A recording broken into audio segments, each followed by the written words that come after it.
All right, 1 o'clock. We're going to get started here with our first meeting on composition and grammar to a lesser extent, but mainly composition. So we'll let folks settle in, and I plan to talk about composition in a way that we haven't really talked about it in our composition courses, grammar courses, things like that, because I'd like in these live class meetings, I'd like to try to help you understand how composition works in modern society in our generation, so that you can not only learn lessons about composition from studying in your courses, but you can also learn about how these lessons are put to work in modern society. And so I've got a bunch to talk about today that I'd like to share as an introduction, and we'll give a few weeks for students to get started with this course. I just announced it a week ago, so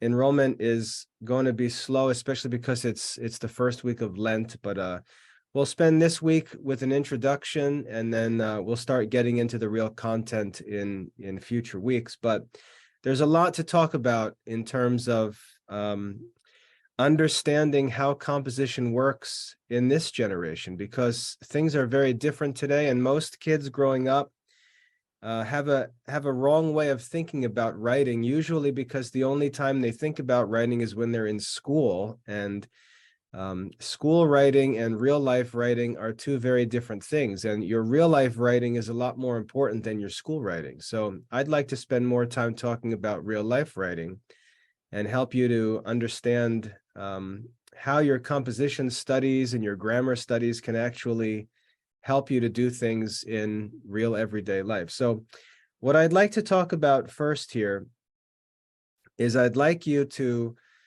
think about your composition lessons, and most of you are in the English composition class, and if you're not, you should be. It doesn't cost anything extra for you to add that course. So if you can add the composition course, I think you should, especially because that's what we're going to be talking about every week.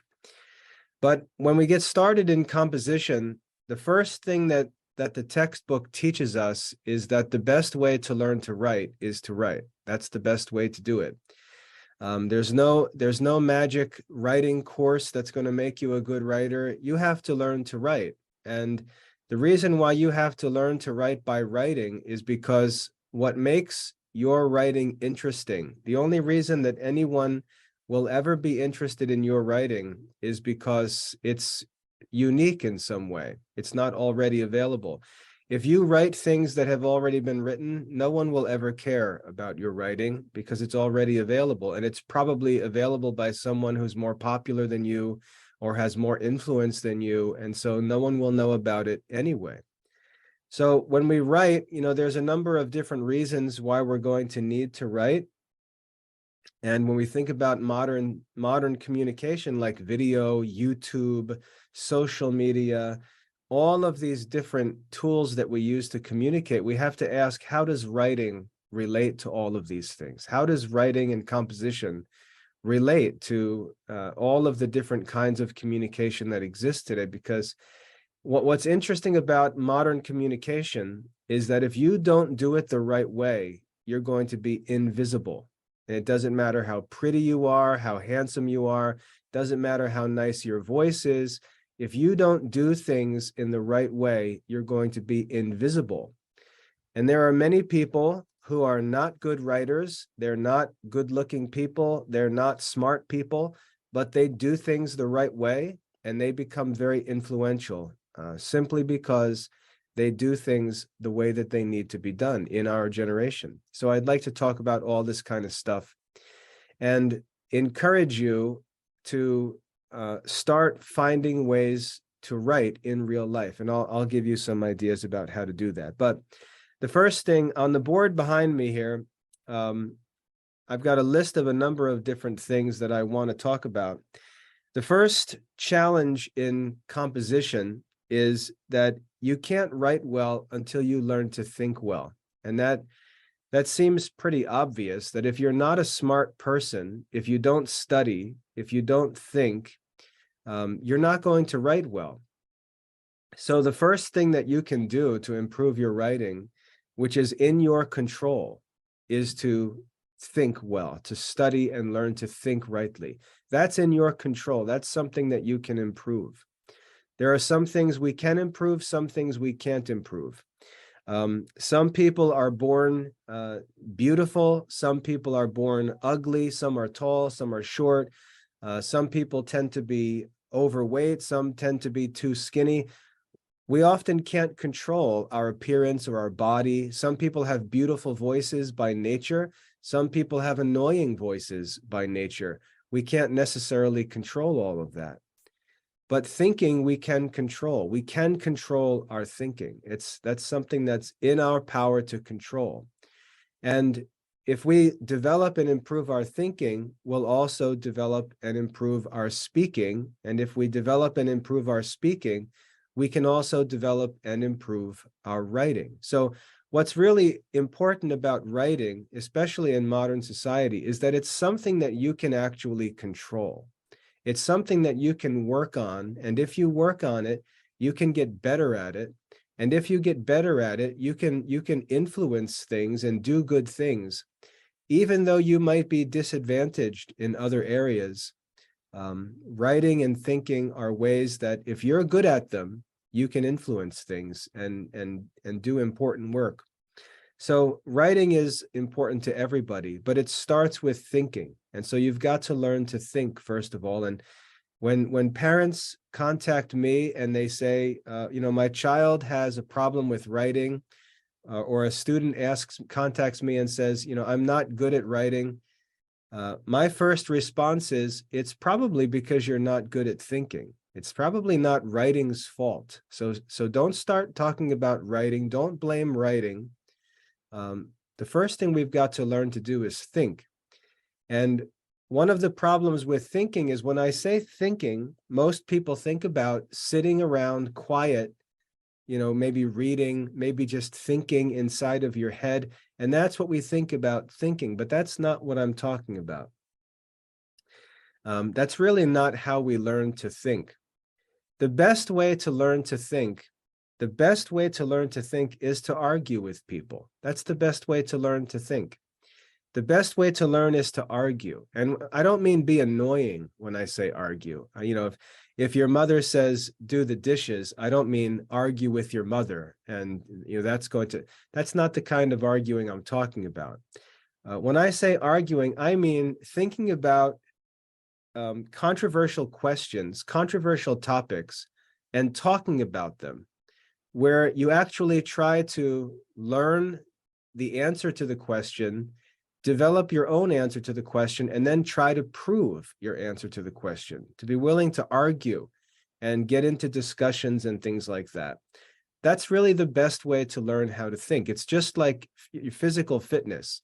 If you want to make your body stronger, the best thing to do is to wrestle. If you had a brother or a friend, and you guys could wrestle and box each other and play sports with each other and beat each other up. That's the best way to make your body stronger, is by just exercising it, by actually working to put it to the test, to stretch your body, to push it to its limits.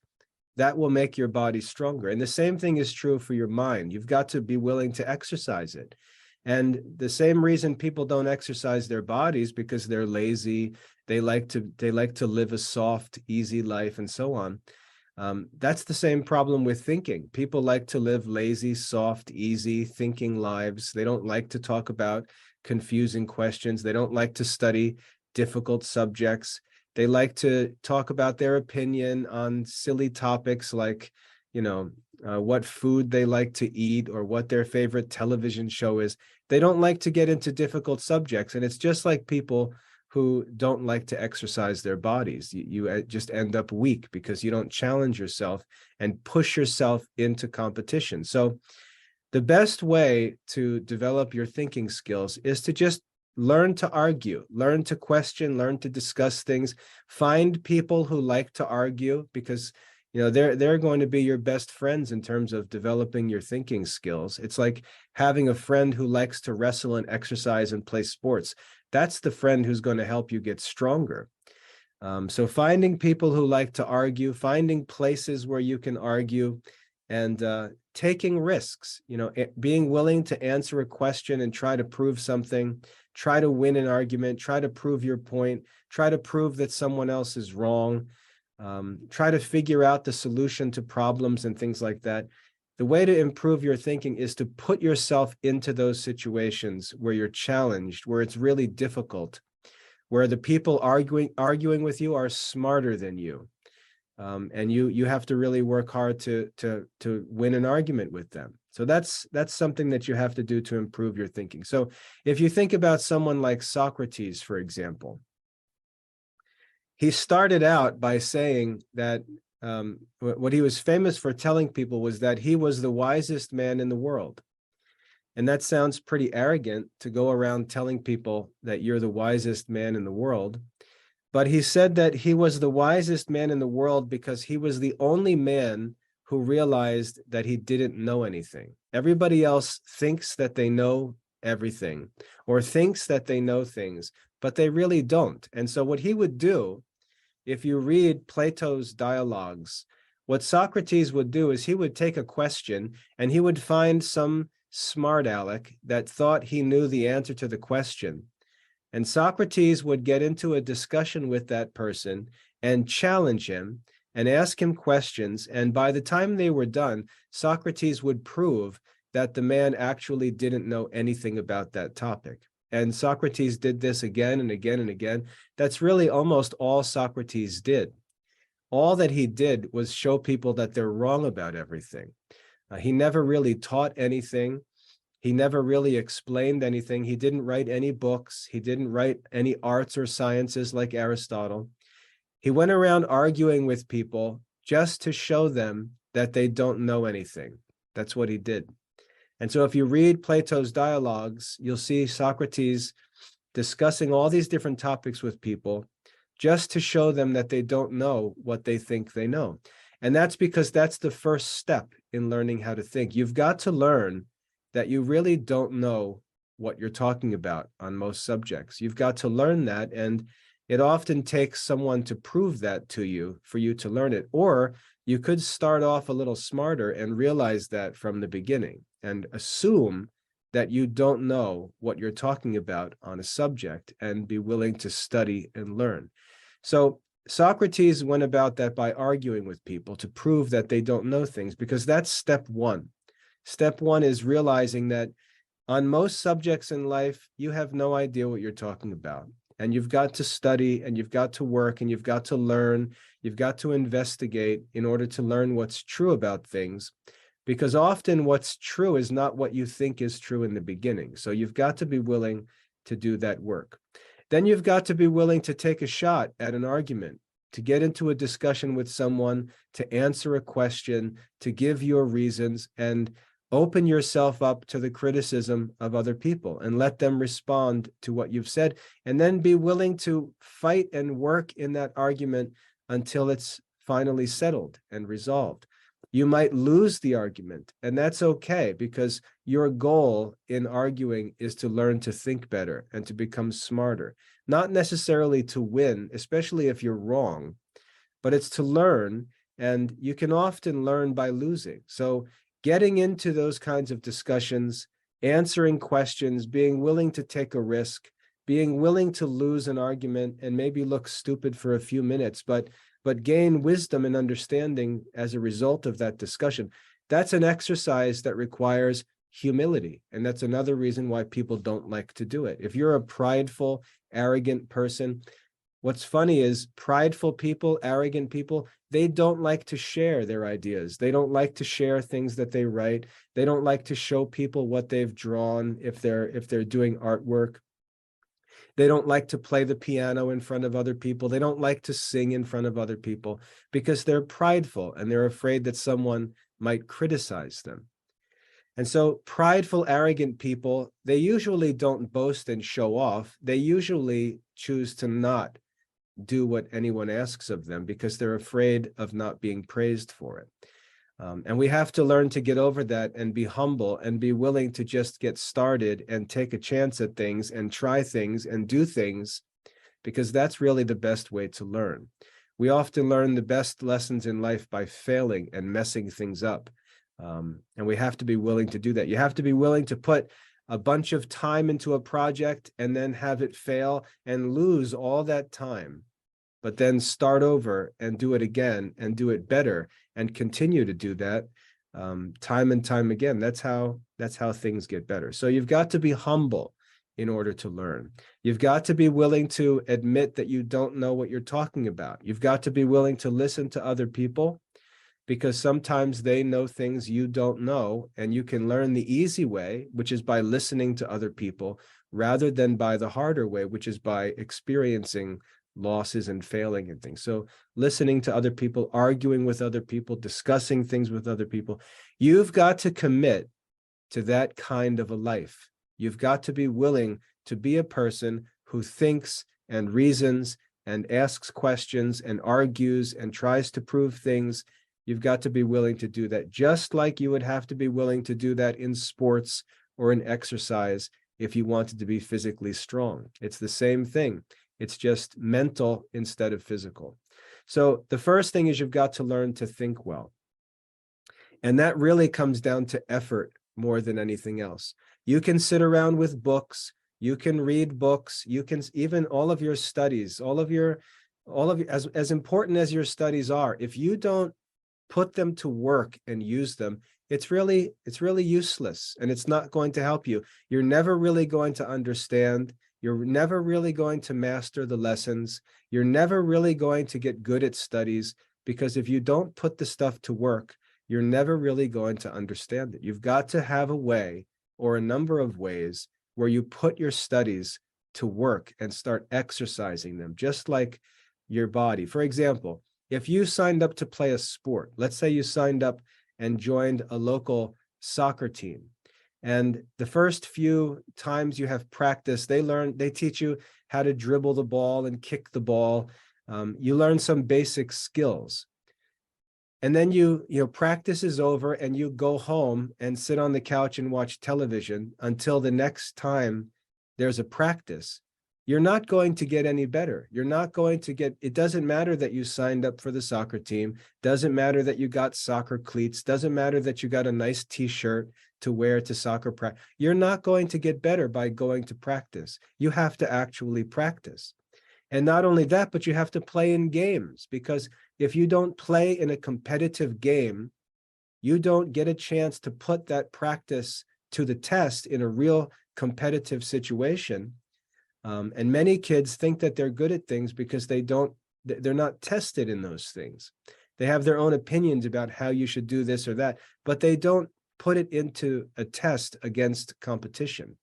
And so you never get better at things. And that's how most people choose to live. They choose to live sort of staying by themselves, avoiding competition, avoiding any testing of their abilities, and they just judge themselves to be good at things.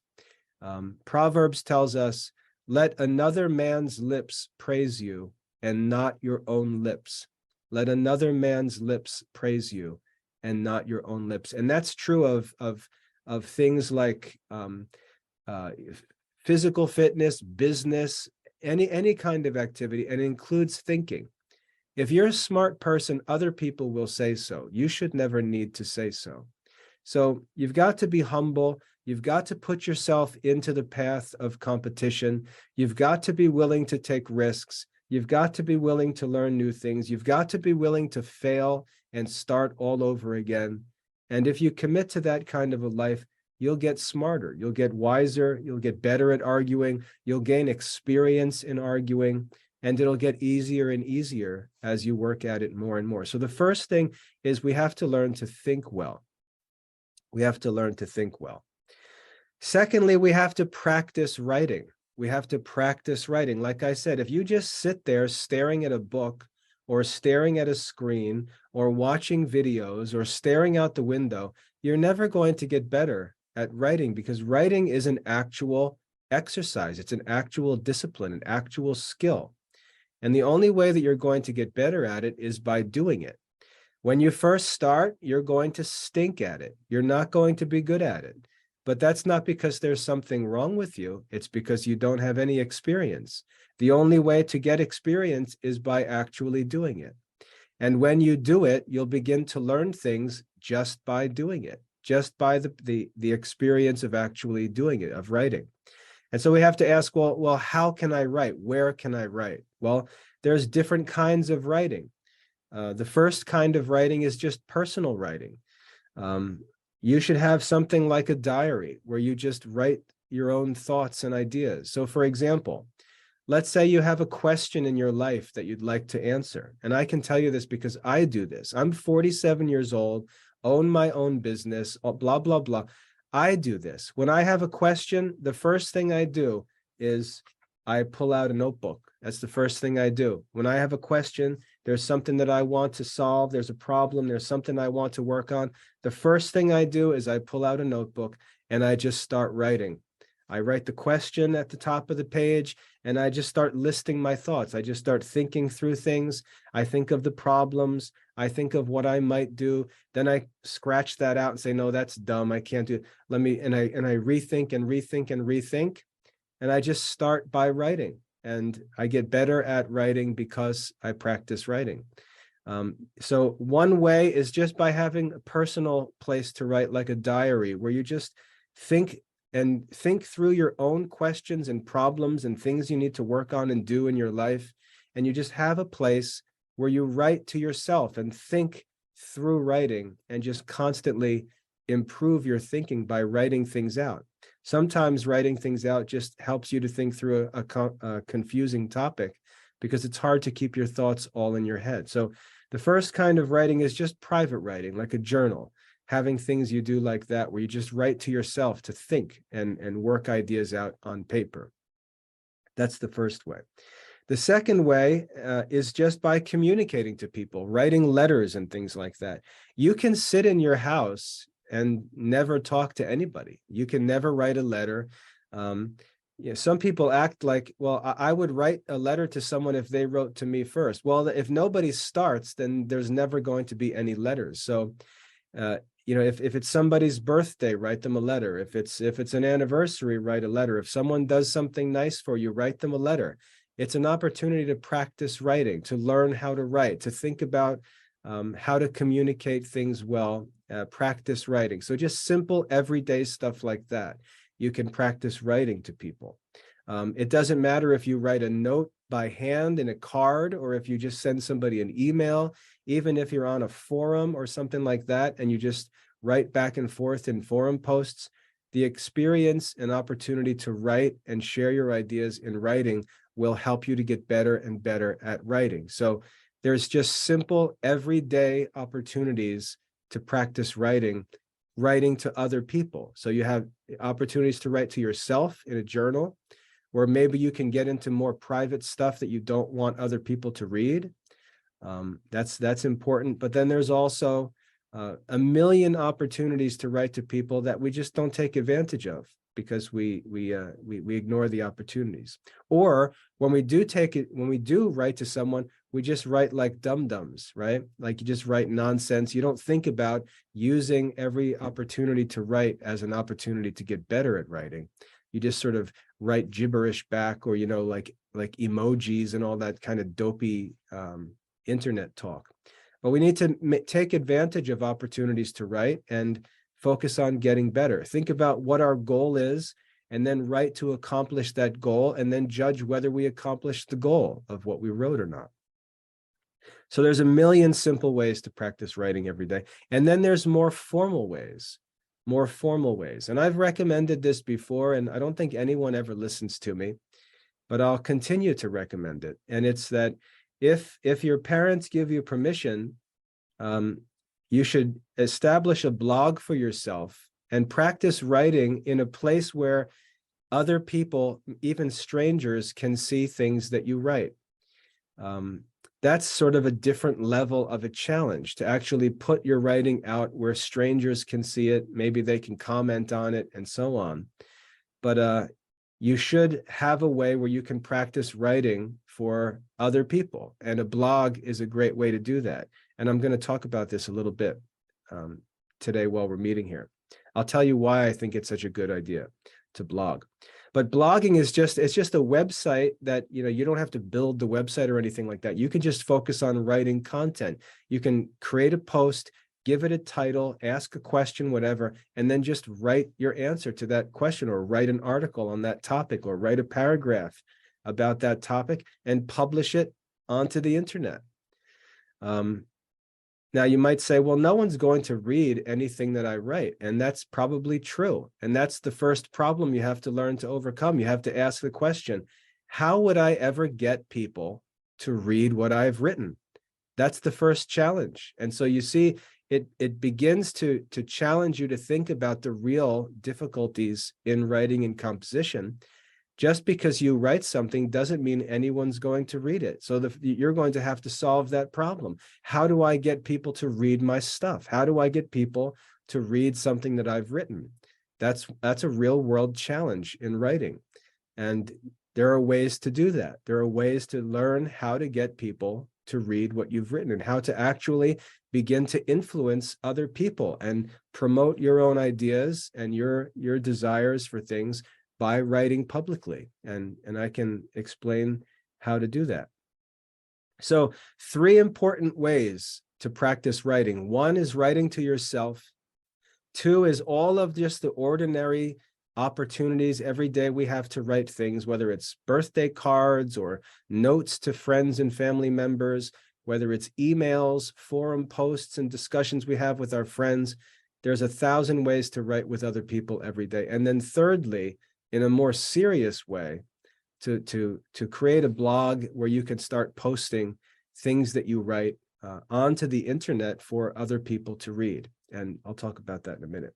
So 3 places in real everyday life where you have opportunities to start writing and to start practicing writing and getting better at writing. And if you don't do those things, it doesn't matter how many composition classes you take. It doesn't matter how many writing lessons someone teaches. You're never going to get better, because writing is a skill. It's an art that requires practice. You have to practice writing to get better at writing. So if you want to get better at writing, and I'm going to explain in a minute why writing is so important in our generation.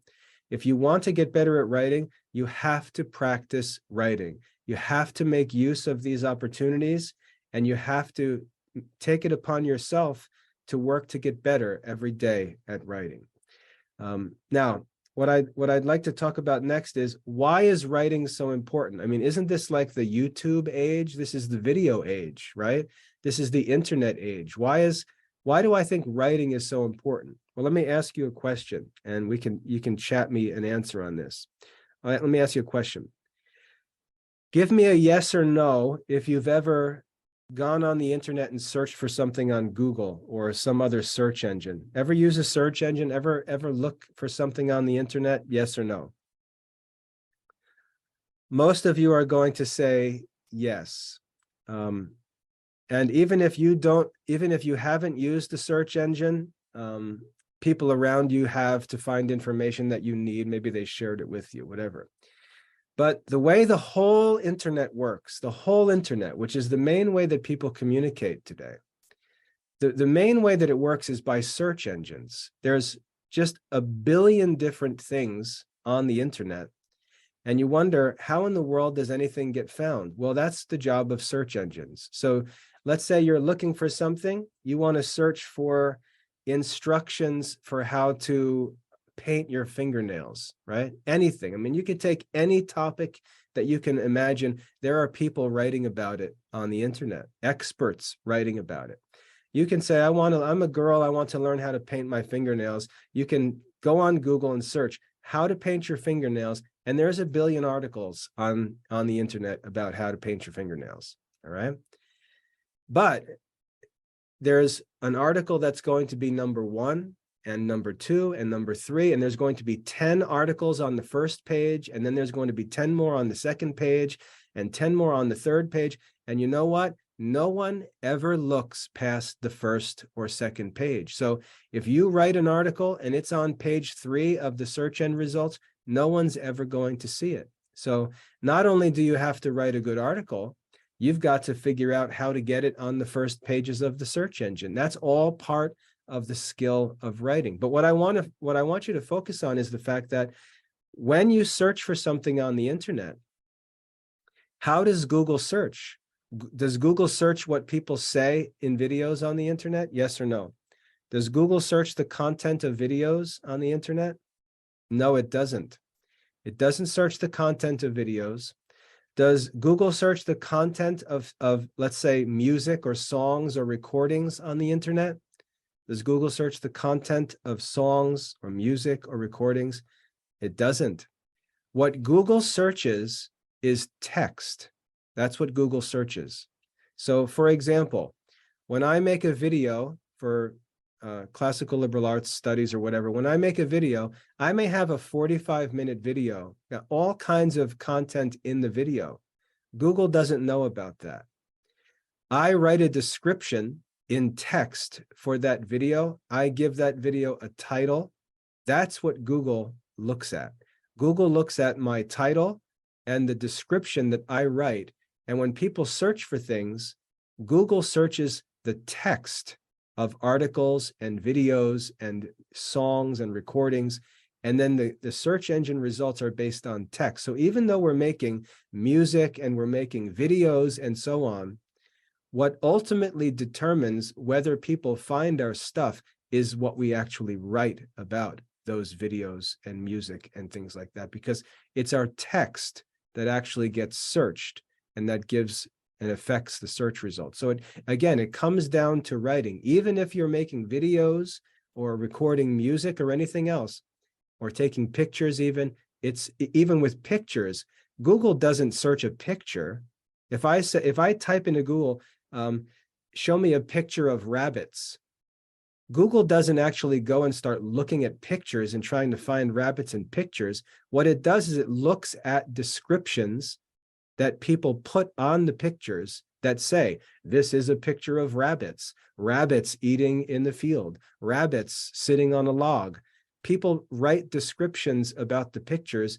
That's what Google looks at and sees and uses to show the pictures in the search results. So it all comes back down to text in the end. So no matter what you do, your text determines whether or not you get discovered on the internet. So that's a very important part of gaining influence, is being able to write well and knowing how to write in a way that actually influences the different tools that we use and things like that. So we have to learn to write in the right way. And that's the challenge that most schools never teach the kids. They never explain to the kids how to actually write in real life in a way that influences things. So I'd like to talk about that in our meetings and help you to do that. So 3 important ways for you to write every single day: journaling for yourself, where you discuss the most important questions and issues in your life in privacy, writing just to organize your own thoughts and think through things. It's very important. Secondly, all of the normal opportunities to write in everyday life that you probably don't take advantage of. And then thirdly, if you can do something like start a blog and start writing publicly and share, because if you write good articles on a blog, if you learn how to do it, your silly little blog articles can beat other companies and businesses and famous people and get on the top of search results. You just have to learn how to do it. You have to learn how to do it, okay? Well, let me just say, you might say, I think that Google does actually search videos, or Google can actually look at pictures. Yeah, Google, the technology is trying to learn how to do that, but that's still not how it works today. And we don't know if it's ever going to work like that. If you run a Google search, the primary way that Google is identifying things and organizing results is based on text that's associated with those different things. So anyway, if you learn how to do it, then you can write as a 15-year-old kid and have your articles on the front pages of Google searches for important topics if you simply learn how to do it, how to actually write so that you can influence others through the internet, through the tools that we use today. You just have to learn how to do it. Google doesn't care if you're 15 or if you're 60. Google judges the quality of what you write based on rules for how the search engines work. And that's how the results get displayed. And you can have a famous article that you wrote on your own private blog when you were 15 years old. That's just how it works. You have direct access to the whole world, to the whole audience from your own house on a computer. So it's very important, and that's really how things work today. And we'll talk about that in detail as we get into the course, because there's a lot to talk about. But you've got to improve your thinking skills or you'll never be able to write. You can't be a quiet little lamb that sits silent all the time, because thinking and writing and speaking and arguing, they're exercises that you have to actually participate in. You might think, well, don't monks like the wisest monks, don't they sit around in silence? No, they don't sit around in silence. They write, and they write books, and they copy books, and they have disputations and arguments and discussions, and they give lectures, and they have all kinds of things that they do. They do spend time in silence reading, but they have a lot of exercise for their communication skills. And we have to make sure that we get ourselves exercise in our communication skills. We have to seek it out. So we've got to develop our thinking. We develop our thinking by entering into challenging circumstances where we're forced to think and argue and answer questions and put our ideas to the test. The same is true in other kinds of writing. Like if you want to write poetry, you've got to be willing to share your poem and let people criticize it.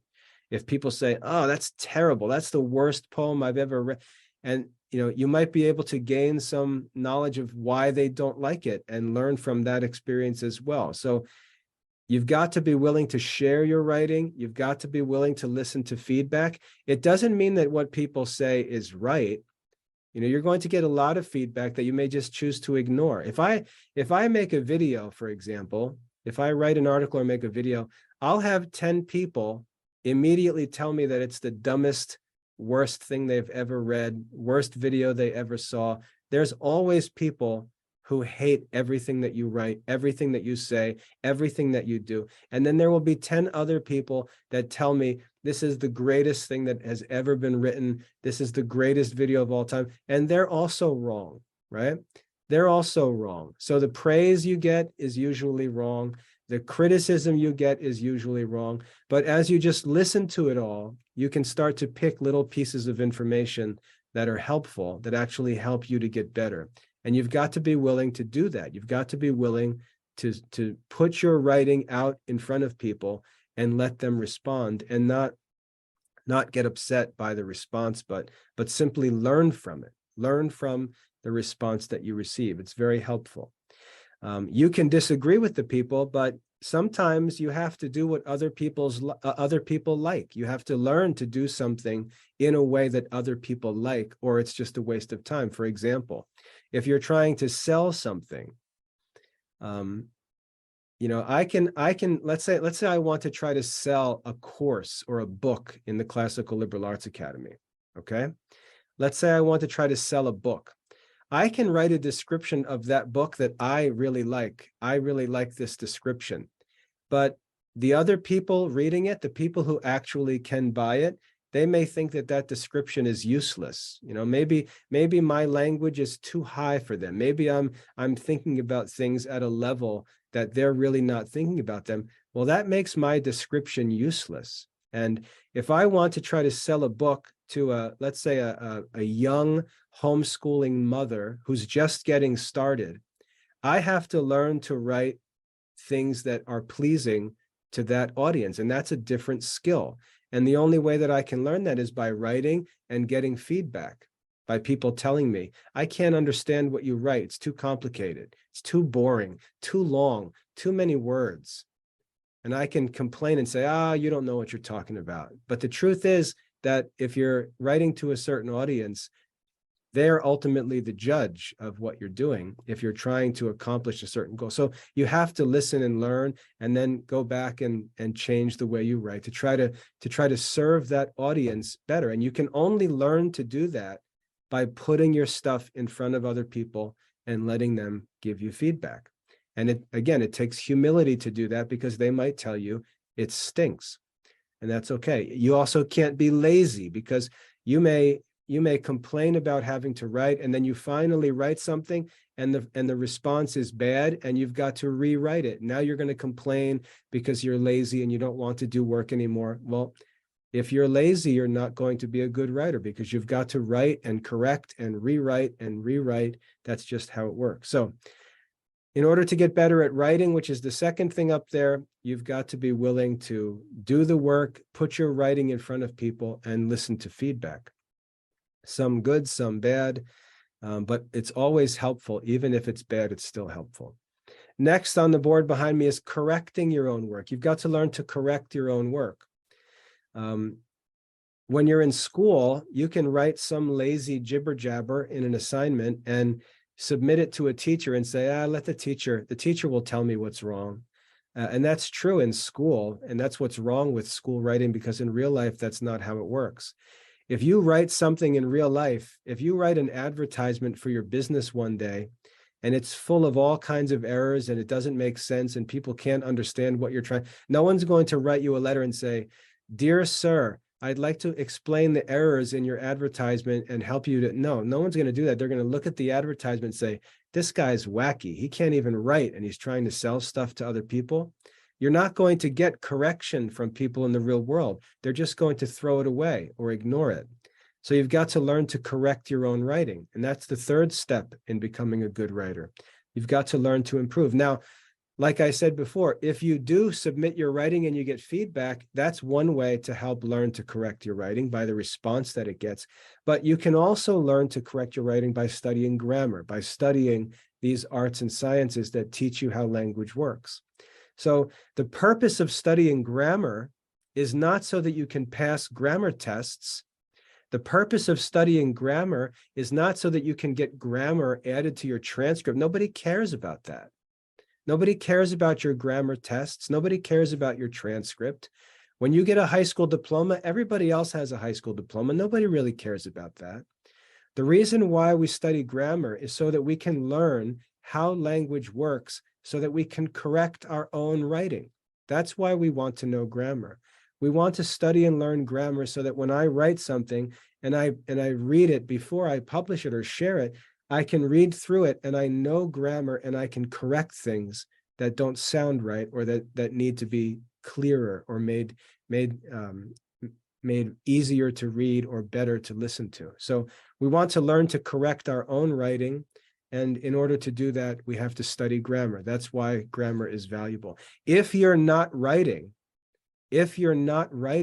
then grammar is useless. And most of the time that kids complain about grammar, it's because they're not writing. And they're right. If you say, "Oh, this is a dumb subject. I don't like grammar. I don't want to." Yeah, you're right. You probably don't need grammar because you're not writing anything. So if you practice and exercise yourself in writing, you'll see how helpful grammar is to help you to correct your own writing and avoid making mistakes. You know, when people talk and they say things like, "Oh, well, that's not what I meant to say." They'll say something, other people will get offended and angry, and then they'll say, wait, that's not what I meant to say. That's a grammar problem, because when we study grammar, grammar teaches us how to express ideas clearly so we can avoid doing that.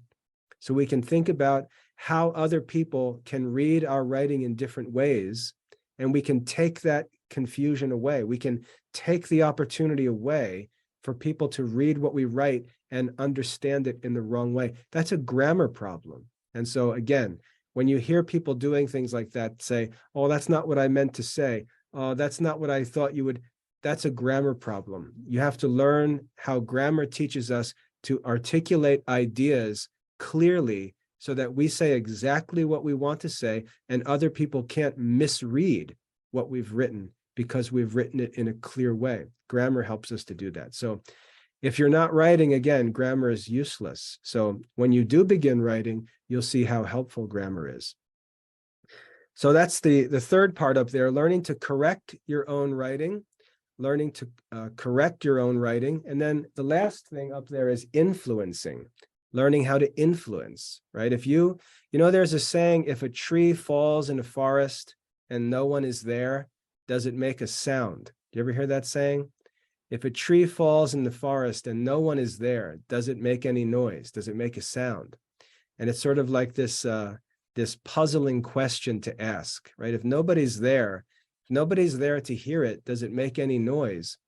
And that's sort of what happens when we don't seek to influence things. We don't submit our writing to others. We don't write things. We don't share things. We don't produce things.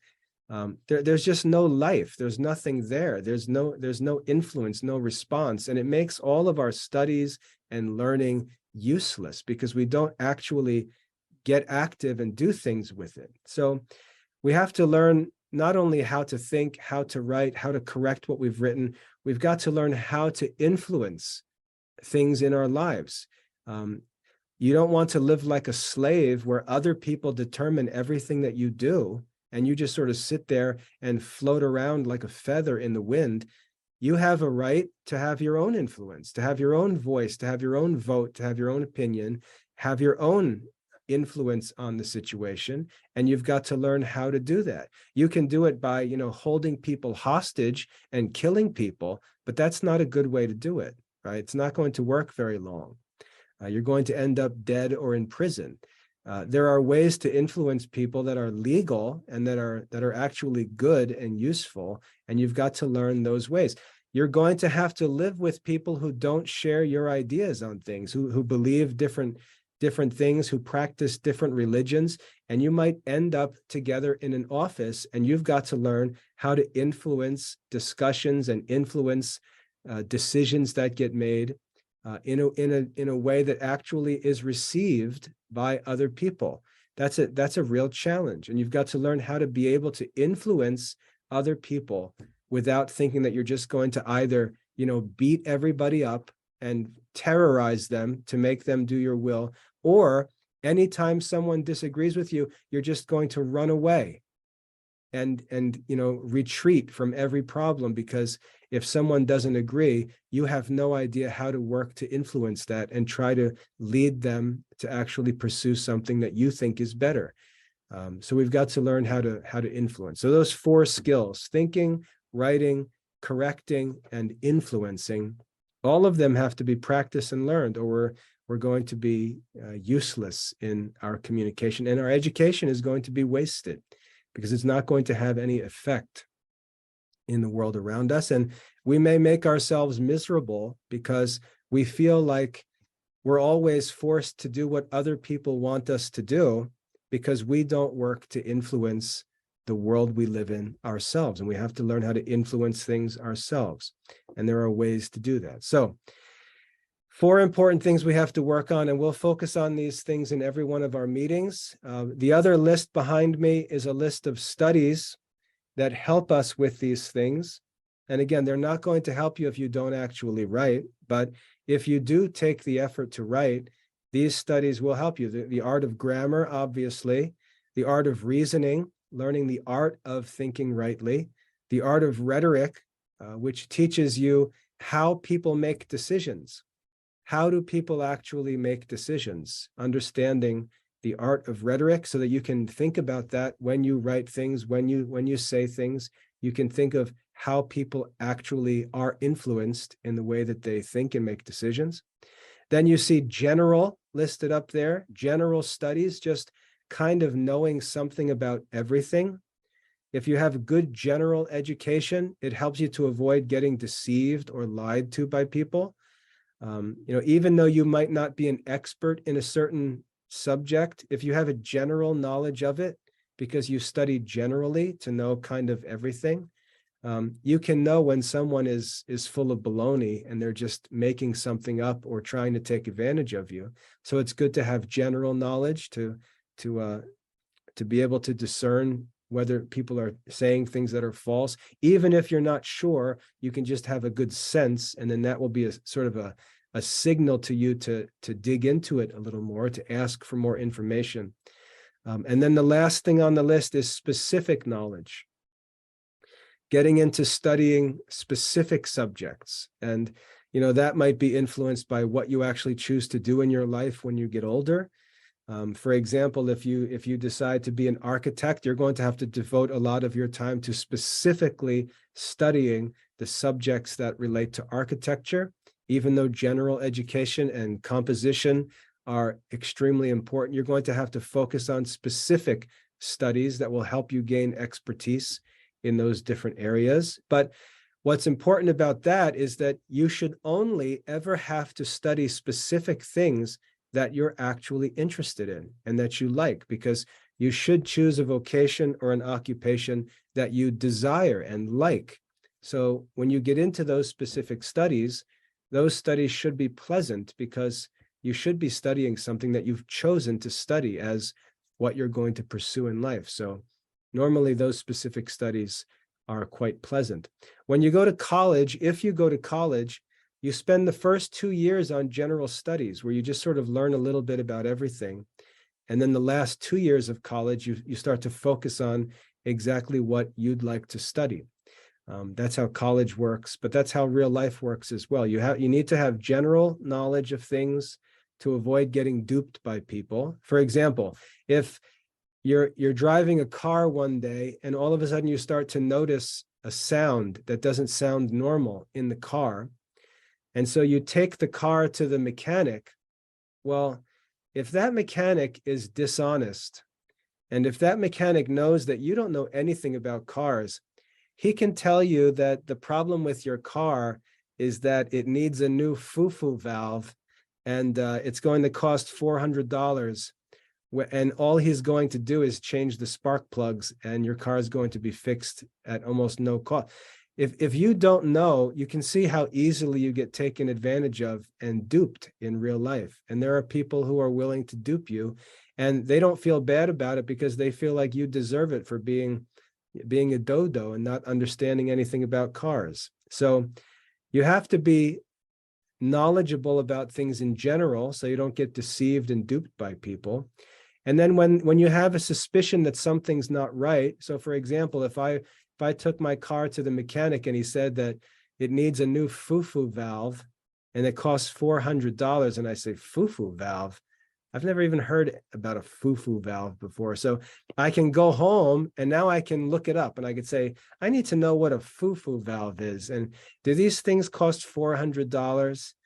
And then when I dig into it, I can get specific knowledge, and I can find out that this mechanic is lying to me and trying to rip me off. So my general knowledge can save me from being deceived, even if I don't really know the truth about the situation. It just helps me to be discerning. So we need general studies. Those are the courses that kids usually complain about. Why do I have to study this? Why do we need to? Because because it's good to have general knowledge. That's why. It's good to have knowledge about different things, even if you're not interested in them, because you'll find that people try to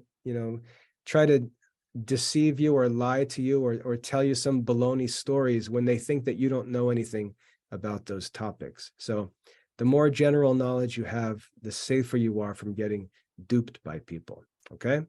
So yes, studies does help us. Studies will help us with writing, but ultimately the most important thing about writing is you have to just be willing to do the work of writing. And you can do it in your own way. You don't have to do it in a way that pleases other people. For example, if you're interested in pets, you can write about pets. If you're interested in computers, you can write about computers. If you're interested in nature, you can write about nature. There's no topic that you need to write about, but writing applies to every topic, and that's why it's so useful. There are many people who are very highly skilled at different things, but they don't know how to write, and so no one knows about them. No one knows that they're good at things. They can't advertise, they can't share information, they can't get any attention, and so they just sit stuck in a corner somewhere with special skills and abilities that never get noticed because they don't have the general skill of understanding how to write and communicate and influence. So it's a skill that we all need. It applies to every different kind of thing that we do. Whether you're a housewife raising children, you need to communicate to your children. Whether you're a business owner, you need to communicate to the people who work for you. If you're a politician, you need to communicate to the crowd of people who are going to vote. No matter what you do, communication skills are essential. And the only way that you're going to become better with communication skills is just by doing it. You have to practice it. You have to take advantage of every opportunity you have and use the opportunities you have to prepare for future opportunities that you don't have. You have to have a way to prepare for those things. And the way to prepare for them is to take advantage of the opportunities you have every day right now. So that's what I wanted to share as an introduction. What's fun about composition is you're allowed to have your own personality. You're allowed to have your own interests.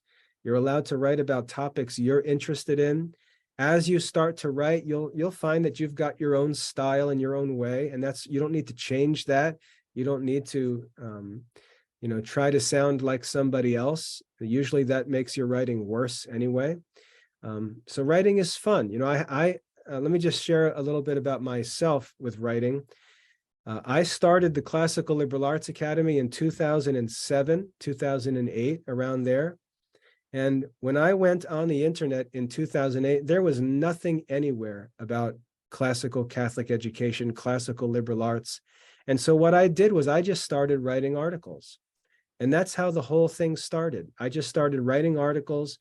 People would ask me questions. I would write answers to their questions. And I just started writing responses, writing answers to questions, emails, articles, forum posts, whatever I could. And little by little, information started to spread. People started to share articles that I wrote with their friends and things like that.